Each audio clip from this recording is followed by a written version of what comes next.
દિવસ ઉગે એટલે ઘરના પુરુષે ઘરની બહાર નીકળી જવું અને દી આથમે એટલે ઘરની સ્ત્રીએ ઘરની અંદર વહી જવું.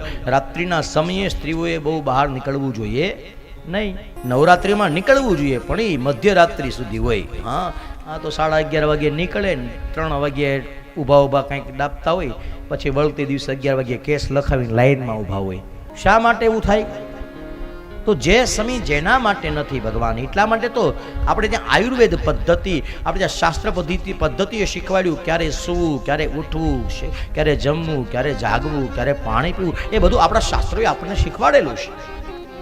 તો આયુર્વેદની એ પરંપરાને માની અને બે વસ્તુ, એક તો બહુ મોડે સુધી ન જાગવું જોઈએ, સવારે વહેલા ઉઠી જવું જોઈએ. રાત્રિના સમયે સ્ત્રીઓએ ઘરની બહાર ન નીકળવું જોઈએ. સાંભળજો.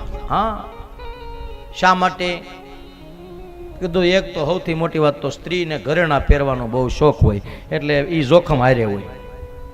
જોજો ગળા એના જ કપાય. આપણું કોઈ દી તમારું કોઈનું કાંઈ ગયું, તમારા ઘરનાનું બધાનું એક વખત કાંઈક પાકીટ પડી ગયું છે ને કાંઈ, કારણ કે એ બધું હારે લઈને જ ફરે.